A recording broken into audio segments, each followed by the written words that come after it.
មួយគ្រីនឹងដល់សម្ដីដែលឆ្លងឆ្លើយគ្នាវេលាជួបភាំងនឹងឃើញជានិញនឹងឃើញជានិញចរិយាវលែសំរុំឥតខ្ចោឲ្យប្របងស្នេហ៍ស្មាំងជុំចិន្តា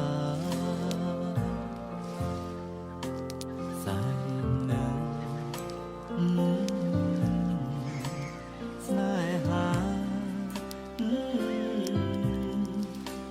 រូខានបានយល់ភាំងត្រា